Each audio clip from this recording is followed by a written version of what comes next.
5th anniversary of Sky High. Now, Sky High was the 2005 superhero comedy film that was came out in 2005. Of course, starred Michael Angarano and one of his big breakout movie roles. Also starred in one of her breakout roles too. Actually, really her first ever studio film, first major film role.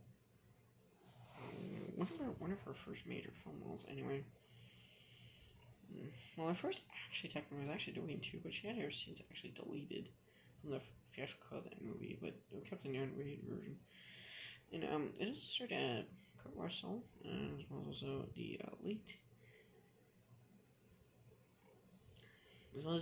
Kelly Preston, may she rest in peace. As well as also starring Stephen Strait in his feature film acting debut, as well as Dana Panabaker in her feature film acting debut as well. Now, Dana Panabaker prior to Sky High actually had very mild minor roles on TV. She was actually had very brief roles on some TV shows, but afterwards, after Sky High, her career really blew up with being in The Flash, which plays Caitlin Snow, by the way.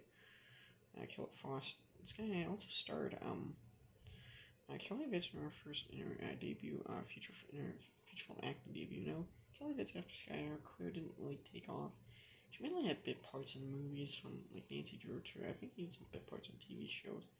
But after Sky High's career, his career did take off somewhat.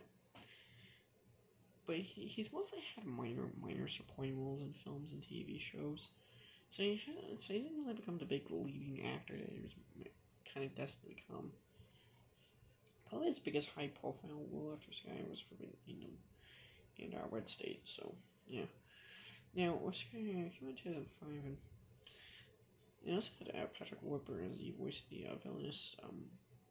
the villainous Royal Pain.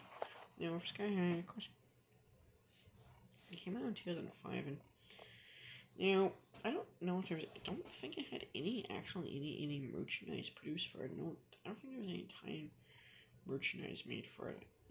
Now Disney envisions Sky High to be kind of start of a superhero franchise, to be kind of writing off the clock, writing a kind of. Now in the 2000s, this is when the superhero craze was really starting to take off after the success of X-Men and Spider-Man. So a lot of movie studios were really wanting to capitalize on kind of colorful nature of superheroes on the big screen at this point. Many studios even wanted to get their own superhero franchises, not only optioning comic book properties, but also creating their own original ones to save money. So Disney decided to quit. Now, Sky High, of course, came out in 2005, came out on July 29th, 2005. And the film was famously met with positive reviews from critics.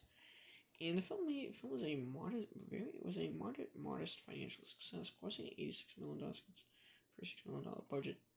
However, Disney